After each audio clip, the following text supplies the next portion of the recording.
কলকাতা হাইকোর্টের নির্দেশে প্রায় 26,000 চাকরিজীবীর চাকরি গিয়েছে। আর তাই নিয়ে গতকাল প্রাক্তন বিচারপতি অভিজিৎ গঙ্গোপাধ্যায় মমতা বন্দ্যোপাধ্যায়কে নিয়ে বিস্ফোরক অভিযোগ করেছেন। তিনি বলেন, মমতার কোমরে দড়ি দিয়ে প্রকাশ্যে রাস্তায় নিয়ে আসুন।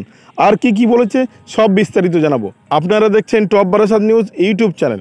ভোটে দাঁড়ানোর পর থেকেই একের পর এক বোমা ফাটিয়ে চলেছেন প্রাক্তন বিচারপতি অভিজিৎ গঙ্গোপাধ্যায়। শিক্ষক নিয়ে গতকালই বলেছিলেন মমতা বন্দ্যোপাধ্যায়কে এবার মঞ্চ বেঁধে ক্ষমা চাইতে হবে। মঙ্গলবার এক ধাপ এগিয়ে গিয়ে আরও কড়া ভাষায় মমতাকে নিশানা করলেন বিজেপি প্রার্থী প্রাক্তন বিচারপতি অভিজিৎ গঙ্গোপাধ্যায়। এবার শালীনতার সীমা ছাড়লেন তমলুকের এই বিজেপি প্রার্থী অভিজিৎ গঙ্গোপাধ্যায়। মঙ্গলবার প্রচারে বেরিয়ে তমলুকের কাকটিয়া বাজারে কালী মন্দিরে পুজো দেন অভিজিৎ গঙ্গোপাধ্যায়। তারপর সাংবাদিকদের সঙ্গে কথা প্রসঙ্গে বলতে গিয়ে বিভিন্ন ইস্যুতে তিনি রাজ্য সরকারকে এবং মমতা বন্দ্যোপাধ্যায় অভিষেক বন্দ্যোপাধ্যায়কে নিশানা করেন এবং বিভিন্ন প্রশ্নে বিদ্যমান করেন। রাজ্য শিক্ষা ব্যবস্থাটিকে রাজ্য সরকার ধ্বংস করে দিয়েছে বলে তিনি দাবি করেন। সোমবার একটি চাঞ্চল্যকর রায় দিয়েছে কলকাতা হাইকোর্ট। সেই রায়কে চাকরি হারিয়েছেন প্রায় 26,000 শিক্ষক। শুধু তাই নয়, ওই সব শিক্ষকদের বেতনের টাকা ফেরত দেওয়ার নির্দেশও দিয়েছে কলকাতা হাইকোর্ট। ওই রায়ের পর মমতা বন্দ্যোপাধ্যায় কান ধরে উঠবোস করার নিদানও দিয়েছিলেন অভিজিৎ গঙ্গোপাধ্যায়। ওই হাজার হাজার শিক্ষকের চাকরি চলে যাওয়া নিয়ে অভিজিৎ গঙ্গোপাধ্যায় বলেন, এই রায়ের একটা প্রভাব ভোটে পড়া উচিত বলেই মনে করেন তিনি। কারণ পশ্চিমবঙ্গের শিক্ষা ব্যবস্থাটাকে একেবারে দায়িত্ব নিয়ে ধ্বংস করে দিয়েছেন এই রাজ্যের মুখ্যমন্ত্রী মমতা বন্দ্যোপাধ্যায়। সব ছাত্রছাত্রীদের বাবা মার কত পয়সা নেই যে তার নার্স মনিটরে গিয়ে পড়বে, তাদের সরকারি স্কুলেই পড়তে হয়। ওইসব স্কুলের শিক্ষা ব্যবস্থাটাকে উদ্দেশ্য প্রণোদিতভাবে মমতা ধ্বংস করে দিয়েছেন। এ নিয়ে মানুষ সচেতন হওয়া উচিত বলেই তিনি মনে করেন। আমি আশা করব একটা প্রভাব ভোটের উপর পড়বে। যারা চাকরি দিয়েছিলেন তাদের কি হওয়া উচিত? অভিজিৎ গঙ্গোপাধ্যায় বলেন, আমার হাতে ক্ষমতা থাকলে আমি ধরে ধরে ল্যাম্পপোস্টে ঝুলিয়ে দিতাম। এই বিচার ব্যবস্থা কি করবে আমি জানি না, হয়তো কারাগারে বন্দি করে দেখে দেবে। টাকা ফেরতের যে রায় দেওয়া হয়েছে সেক্ষেত্রে আমি বলবো মমতা বন্দ্যোপাধ্যায় এবং তার ভাইপো ব্যানার্জির কোমরে দড়ি দিয়ে প্রকাশ্যে রাস্তায় নিয়ে আসুন।